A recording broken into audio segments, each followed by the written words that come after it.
तैयार रहिए। स्टार्ट। निर्णय सार।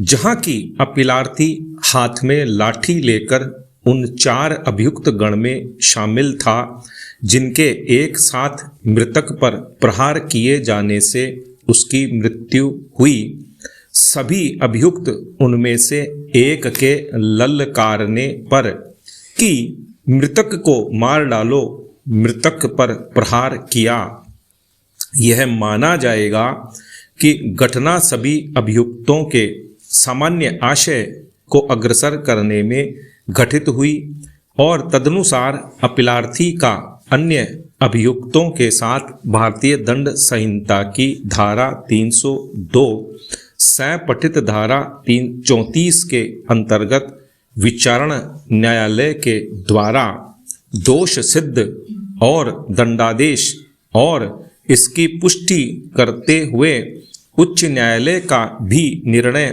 / आदेश विधिपूर्ण व न्यायोचित हैं। विराम। तदनुसार अपील निरस्त। वाद तथ्य।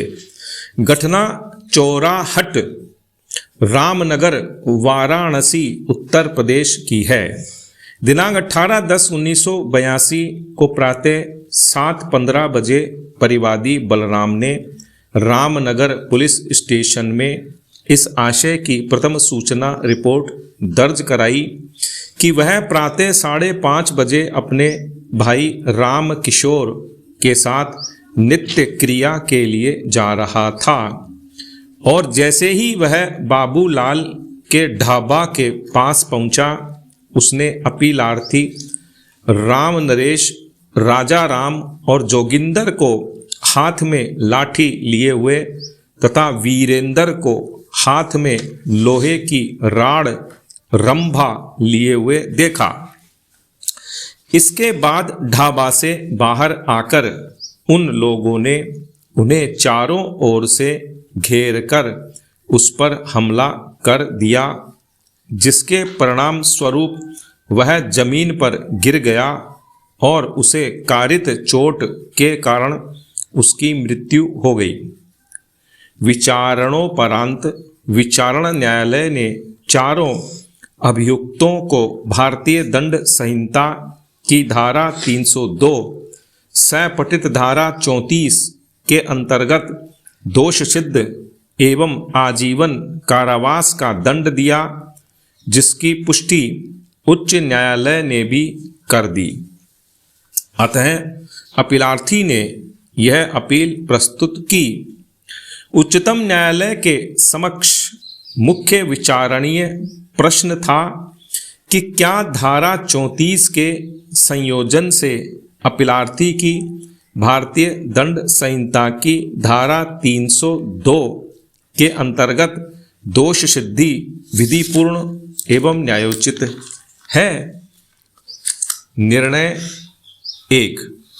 भारतीय दंड संहिता की धारा 34 का पठन अभिप्रकट करता है कि जब कोई आपराधिक कृत्य किसी सामान्य आशय से कई व्यक्तियों के द्वारा किया जाता है, तब उनमें से प्रत्येक व्यक्ति उस कार्य के लिए ऐसे उत्तरदायी है मानो उक्त कार्य उसने अकेले किया है।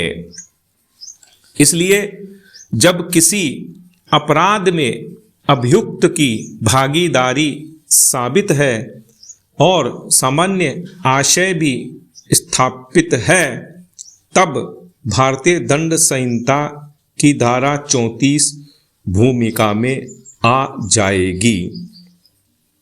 धारा 34 को आकर्षित होने के लिए यह आवश्यक नहीं है कि अभियुक्तों के बीच में मस्तिष्क का पूर्व मिलन हुआ हो या कोई पूर्व षड्यंत्र हुआ हो। सामान्य आशय का गठन घटना के दौरान अर्थात अपराध के घटित होने के दौरान भी हो सकता है। 2.